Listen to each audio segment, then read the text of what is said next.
Metropolitan Chamber of Commerce and Industry, Dhaka. I have great pleasure in extending a hearty welcome to all of you today at our first quarterly luncheon in 2016. We are delighted to have with us today Mr. Shahidul Haque, the Honorable Secretary, Ministry of Foreign Affairs, and members of his senior management team for taking the time to join us at the Chamber today. We congratulate the Ministry of Foreign Affairs for its sustained role in safeguarding and promoting the interest of Bangladesh business. MCCI has been also involved in various international negotiations, such as the recently concluded Nairobi WTO Ministerial Sustainability Compact Review Meeting and the GSP Review Meeting, and we have been privileged to see our top-rated negotiators in action. And we believe that they do have the interests of the nation and the business community as their priority. We believe that the Ministry of Foreign Affairs will continue its long tradition of nurturing and promoting professional excellence in the days to come. Today's luncheon meeting came about because I was privileged to be in the audience during a presentation made by our respected and, if I may say, extremely eloquent Foreign Secretary at an investment seminar in Singapore in August 2015, where a team of 6 speakers from the MCCI also participated. He presented a fascinating overview of the geopolitics and the economic drivers behind the newly emerging Silk Route originating from China, passing through Southeast Asia, South Asia, connecting Central Asia, Europe, and Africa. History reveals that for centuries, the Silk Route stretching across deserts, steppes, and mountains linked the imperial dynasties of China with Europe. Chinese rulers used the thoroughfares to expand their power and influence deep into Asia. Current Chinese leadership is seriously considering undertaking a gigantic project to recreate these ancient trade routes and the political and economic clout that came along with them. The geopolitical importance of Bangladesh offers an excellent opportunity to connect with India, China, and other South Asian countries if it can become a bridge between South Asia and the Southeast Asian countries. Bangladesh is among 8 newly emerging economies to be included in the latest update of its World in 2050 report for indicating signs of sustained rapid growth in the long term. The other new entrants are Philippines, Colombia, Egypt, Iran, the Netherlands, Pakistan, and Thailand. The top 10 fastest growing economies are all developing countries. 7 are from South and Southeast Asia, and 3 are from Africa, according to the latest PwC update, which is entitled, "The World in 2050, Will the Shift in Global Economic Power Continue?" China will clearly become the largest economy by 2030, dislodging the United States, while India could seriously challenge the US for second place by 2050. Indonesia, Mexico, and Nigeria could push the United Kingdom and France out of top 10. Indonesia and Nigeria. These projections, however, assume that emerging markets will follow broadly growth-friendly policies. In practice, not all may do so, and therefore, not all of these economies will fulfill the potential indicated by the PwC growth projections, although some could also exceed the projections if they can accelerate their investment rates and institutional reforms. This is a direct quote from the PwC report. Bangladesh's geostrategic location offers immense opportunities provided we can strongly play our role in global economic diplomacy. We have confidence in our seasoned diplomats, but business must do its part too. If Bangladesh is to benefit, Bangladeshi business must not be left behind in recognizing and seizing some of the spoils, and hence business, we believe, needs to be involved in this process. As the voice of responsible business, Metropolitan Chamber of Commerce and Industry, Dhaka, assures of its continued cooperation with the government in devising strategies for and requests active partnership in the process of attaining upper middle income country status by 2021. With these few words, I would now like to request our respected speaker and the star attraction of today's luncheon meeting, the Honorable Secretary, Ministry of Foreign Affairs, to kindly make his presentation, sir. Thank you. Today I will share as to how we see the Bangladesh economy in 2030-35. My presentation will focus on 5 areas. First, I will try and share some of the achievements that we have so far been able to make very quickly, just to set this scene that the future that we are looking at certainly not based on a false premise. And then look at future prospects of Bangladesh economy. And in the process, I would like to bring out two particular phenomena as a force behind the economy that we are currently seeing. One is the demography of Bangladesh, the other one is the geostrategic location. And in the process, I would like to share with you three examples. One of the Chinese proposal, the second one is the Japanese, and the third one is Bangladesh to be seen by the outside world. That's extremely crucial and important nowadays, because we see various kinds of narratives are floating around. 10 years back, 5 years back, 2 years back, it wasn't a very attractive narrative. Now it is extremely attractive because the world seems to be unstable because of conflict, because of climate change, because of many other. It doesn't stop here. It is stable because we are following a prudent macroeconomic management, and I'll come back with the second slide on that. Second, Bangladesh is a pluralistic democracy. That's also equally important in this global world. We have a population, we are very innovative and inspiring, and they want to make change in their life, which I have been privileged to go to many countries, including Yemen. I often bring out the example of Yemen. I was in Yemen almost a year before Yemen exploded, and I could see the people of Yemen. They had everything, but they didn't have the inspiration, the right motive to make a difference in their life. They gave up. If you compare Bangladesh's GDP growth and growth volatility vis-a-vis some of the neighboring countries, India, Sri Lanka, Pakistan, and Bangladesh, you will see Bangladesh stands quite ahead in terms of its stability. This is investment. I know there has been a series of observations about investment not flowing the way it should have, but despite the fact it is doing better than some of the countries of South Asia. This is the sustainable external debt. I think in terms of the external debt that we have incurred over the years, is still manageable.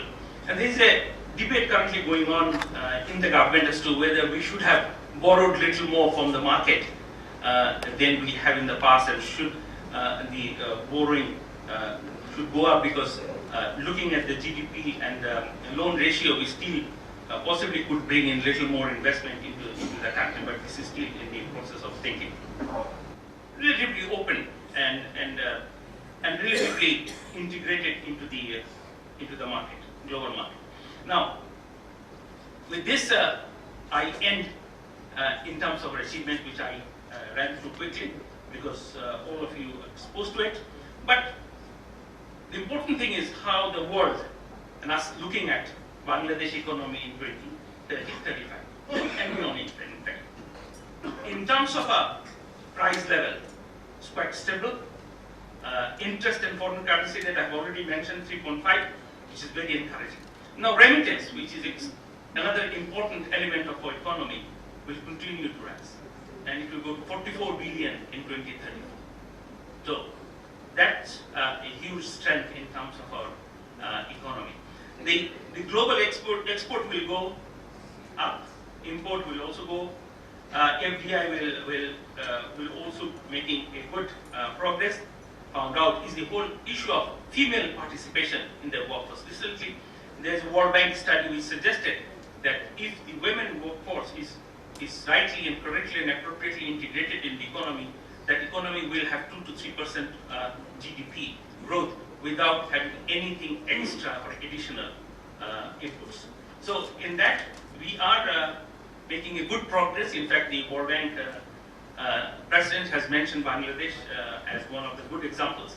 And the study suggests, the World Bank study, that the participation will grow to 82% from current 34%, and which will add 18% into our economy. So that's one in terms of demography, which I'll bring in afterwards in terms of a major phenomenon.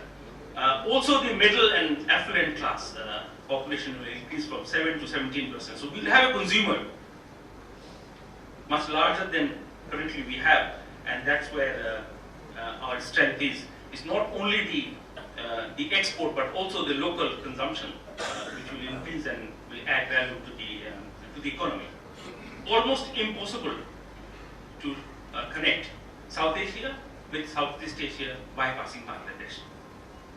So that's an extremely strategic location. I'll come back to that in a much bigger way afterwards, as to how the government of Bangladesh is looking at that in terms of future of a country. That's the demography. In terms of connectivity, there has been a lot of talk. The reason that I have opened up the connectivity discussions with the first slide is this is where we would gain the maximum, linking Kunming with Kolkata under the initiative which is popularly known as BCIM, Bangladesh, China, India, Myanmar. This corridor, which eventually get linked up with the bigger Chinese proposal of one belt and one road proposal. So, but this was floated by China much ahead of the other proposal. This proposal finally recognized by the two countries during Chinese Prime Minister's visit to India. What is the alternative if Bangladesh fails to engage itself into the Chinese initiative? What is this Japanese proposal? The Japanese proposal, although initially thought of only as an energy hub, eventually it emerged as an energy plus and plus. There has always been a demand for community in Bangladesh, business community, to be able to go up to Bhutan and go to Nepal using their own transport. And that continued for 3 months, very successfully. So there was already a trade taking place between Nepal, Bangladesh through India and Turkey. That's what the potential we are talking about. And the people who have gone and taken that route thinks that there's a huge potential for Bangladesh industry and Bangladesh business to do business with the periphery of the Nepal. It's a little far away from Kathmandu. This is a connectivity. They are linked from Bangkok up, and then they're linked from Myanmar, one of the port, to Lao Phi to Vietnam. So it's almost across, vertical and horizontally, they have linked themselves. This is where our border is. If you go up, this is a currently existing road to link up. It's much easier here with Yangon up to India, and then Bangkok and Thailand. Myanmar somehow or other not very open to discuss with Bangladesh any connectivity proposal which is passing through Rakhine state because of the Rohingyas, the population of Rohingyas that currently living in that part of the world. We had our own survey done, and we have started building a road through Khanji to get connected eventually through Myanmar to Kunming. Although initially we thought we'll take it through Gundum, much down, which would have been the most feasible way of getting connected, because still we would have been in the flatland. The more we go up, more riskier it becomes. And the last is global value chain will dominate. And that's where our connectivity would feature out very prominently. If you can link up your production with the global value chain, keeping in mind the connectivity that we are currently thinking of, and it comes to for Bangladesh, could become the center of a huge sub-regional market. Future of work and workplace will also drastically change. It will not be the same. The workplace would be populated by young, youthful women workers. We have to prepare ourselves for women workers. When we joined, and Ambassador Farooq Saban sir and Tawfiq Ali sir here, when we joined, we had 1 or 2 lady colleagues, and we are saying, it's all right. But by the time we became director, we had a fairly large number of lady colleagues coming in, and there were times when we were not sure as to how we deal with them. I'll be very frank.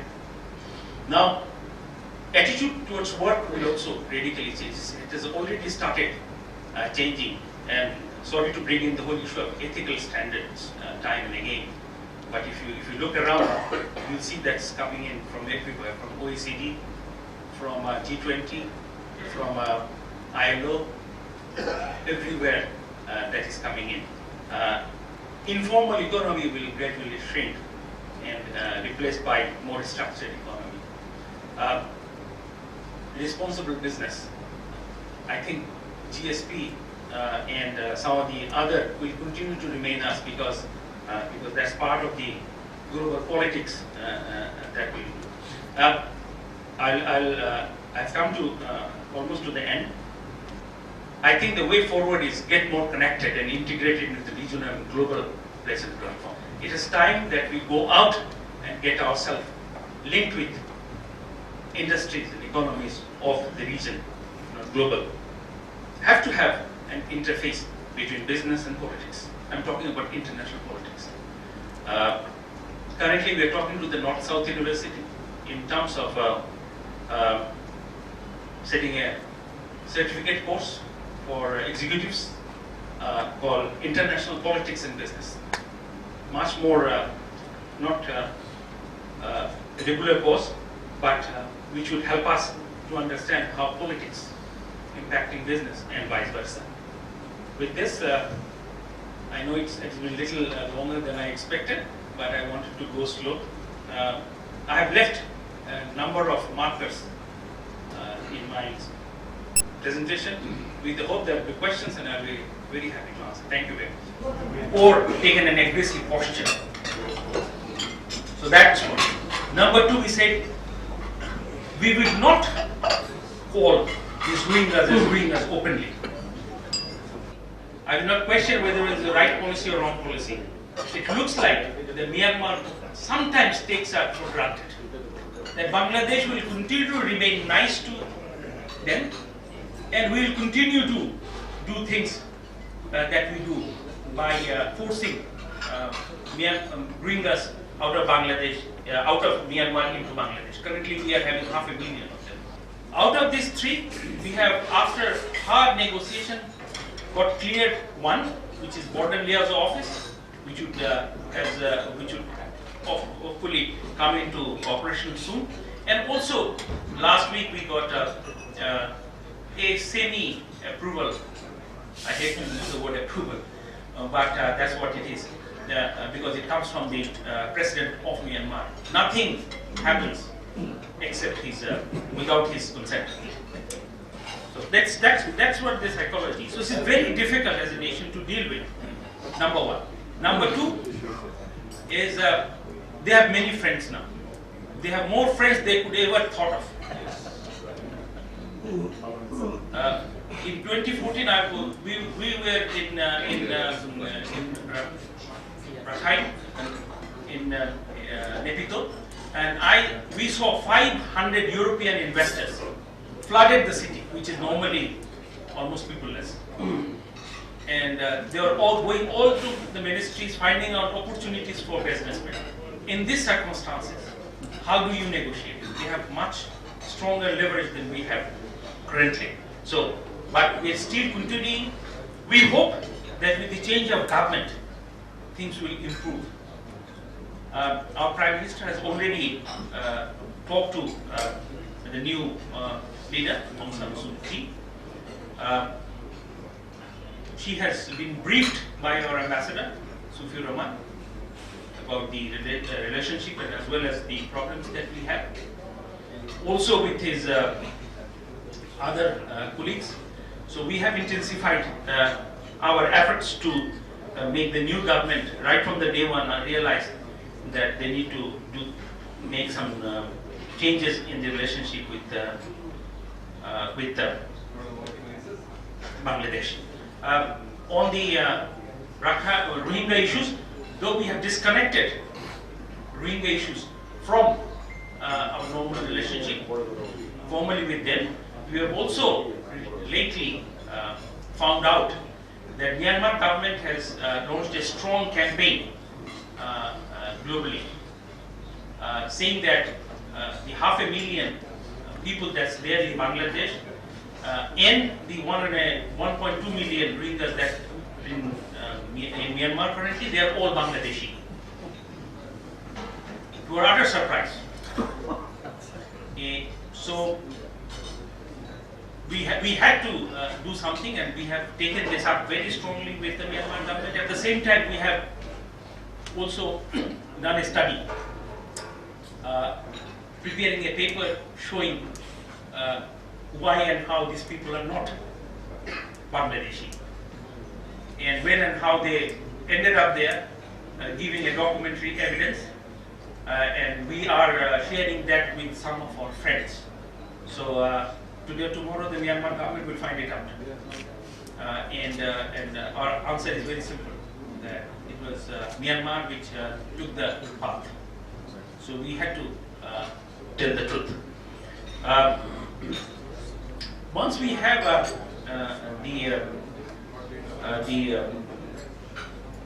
the agreement we discuss and the border liaison office, hopefully things will improve in terms of relations a little, but we'll see. On the issue of, because the reason I wanted to give little more time to Myanmar, that without this, some of our connectivity proposals are not coming in realities. So we have to spend more time. We have also engaged some of our friends to make Myanmar understand about certain things that possibly they need to. Could not support Chinese policy, but we could make them understand as to why Bangladesh cannot support a particular position of China, and also India. We have been able to so far understand. I just came back from a consultations, and I was very happy and satisfied. The World Economic Forum, Davos, talking about fourth industrial revolution. The president has recently written a book called Fourth Industrial Revolution. Very fascinating book, and I suggest some of you should be able to pick up and read it. It also shows how the future will be totally redefined through the revolutionary technological advancement. On the issue of BBIN, I take your point, sir, and I know where from is coming. But I will just pose one question, and I will not answer them. Are we not already connected to the world? I think we are connected. Is there an option not to be connected? There were 70s, there were 80s, there were 90s, but we are living in 2016. Today's world is different, and I think it is known to all members of South Asia. And also, today's Bangladesh is not the same that of 75's Bangladesh, that is 85's Bangladesh and 95's Bangladesh. This is a different Bangladesh, not only in terms of wealth, but in terms of people. We see our younger, educated people taking floor in every sense of the word in the global places. So it's not the same Bangladesh that South Asia end up dealing with. We have to know, and that gets reflected in the negotiation. I'll give you one example, sir. We know that in the RMG sector, we had accepted something called compact in July 2013. If you look at that, and if you look at the last that was negotiated in Dhaka, you'll see the difference in terms of imposing restrictions or making demands on Bangladesh at large. In Geneva, right after the Rana Plaza, we were in a very difficult situation. And we had to, under huge pressure, accept certain things. But when this time we decided that at least on one or two positions, we'll take a strong position. And if there is no agreement, there's no agreement. If there's no agreement, there's no agreement. But we can no longer accept those strong conditionalities. And we did survive. And we also seen through the negotiation process that they know it's not the same Bangladesh they're dealing with. So, in this context, I can assure you, sir, that when we negotiate BPIN or we negotiate everything, we try and get the maximum benefit that you said possible under the circumstances for Bangladesh, and I can reassure you of that. I'm taking a little longer time than I should have on my response. On economic, trade and diplomacy, please do not take it otherwise. I fail to recognize that diplomacy could be chopped into pieces and said that this is trade diplomacy, this is economic diplomacy, this is political diplomacy, this is protocol diplomacy. There's nothing called this. There's one word called diplomacy. Because there's one foreign policy that you implement through diplomacy. Now the question is, what is the focus of your diplomacy? If you continue to say it's economic diplomacy as if you do economic diplomacy devoid of politics, absolutely wrong. You cannot get yourself a better deal if you are not politically. I'll tell you why. Take for example, one country X. We have to have an economic relation with that country. Now, how that country will look at in terms of our, in terms of that relationship, they'll look at whether it is beneficial or not for them to do business with Bangladesh. This is economic diplomacy, so that we can sell our things or set up an industry and vice versa. Thanks to Farooq Sohan sir, thanks to Tawfiq Ali sir and that generation. Despite our economic shortcomings, despite when we hadn't had 3 meals for all of our people, our diplomats have always punched above the country's weight. There will be few countries we'll see in the international politics which has played a much higher and bigger role than its own strength.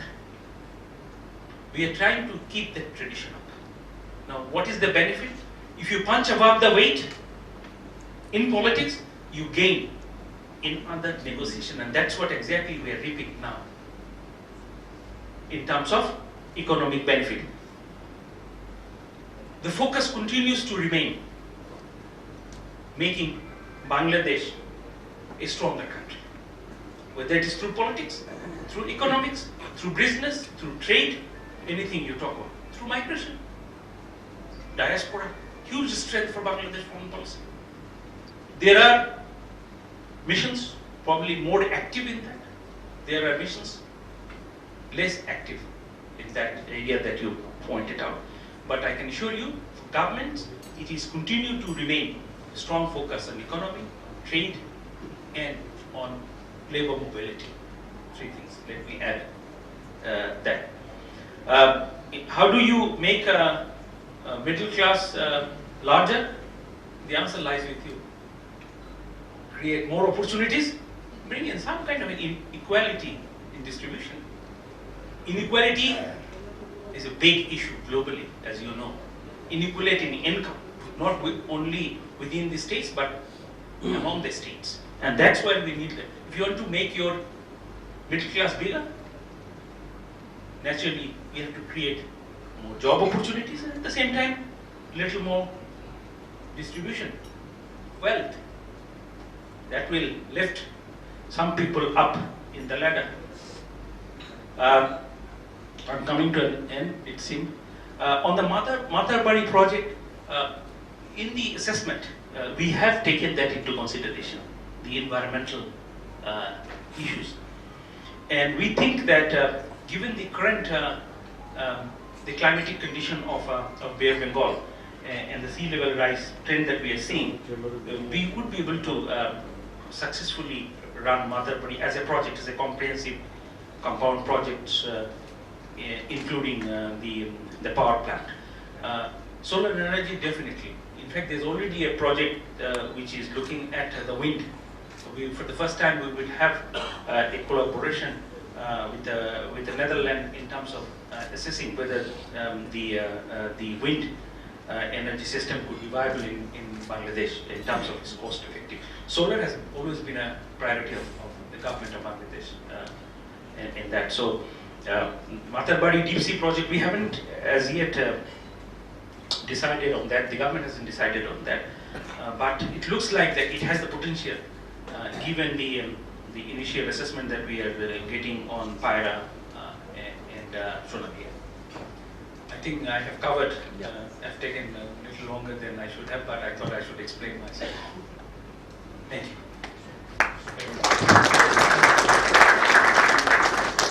Thank you very much, Foreign Secretary. I think since it's almost 1:30 and we are standing between you and your lunch, I will request our Vice President to kindly make a very quick vote of thanks, and after which lunch will be served. Before that, we have a small memento, as is our custom, to present to our chief guest today.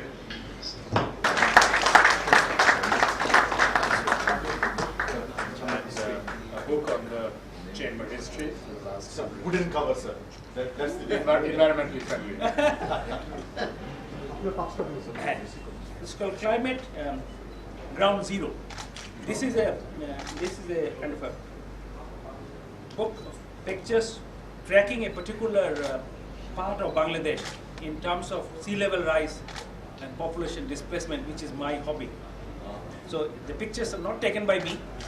It is taken by a group of people who have been living in that area for 10 years. We have launched this in Geneva on the sideline of Thank you very much. Thank you.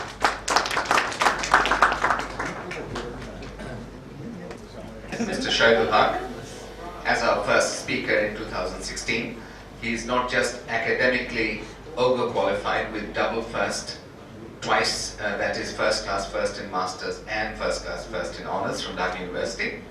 He also has an MA in International Relations from Fletcher School of Law and Diplomacy. He has an extremely distinguished professional record in the Ministry of Foreign Affairs, including Director and Counselor and Minister at the Permanent Mission in Germany. Well, there isn't much left actually, I'm afraid.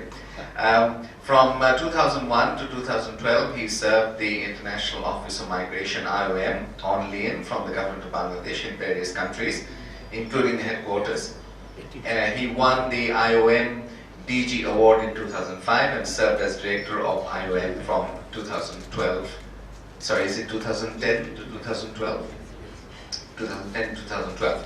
And I just have a little bit left. It is my great pleasure to thank you all on behalf of the Metropolitan Chamber and Industry Dhaka for attending this quarterly luncheon meeting, the first in 2016. We are especially grateful to Mr. Shahidul Haque, Foreign Secretary, Government of the People's Republic of Bangladesh, for being with us as the guest speaker. Thank you, sir, for your excellent presentation and delivery. We're also grateful to the members of the Foreign Office for being here today. Eminent business leaders, distinguished guests, our own members, ladies and gentlemen, thank you very much for your active participation in discussions that made the event lively. It is now my great pleasure and privilege to invite all of you to join us for lunch. Thank you.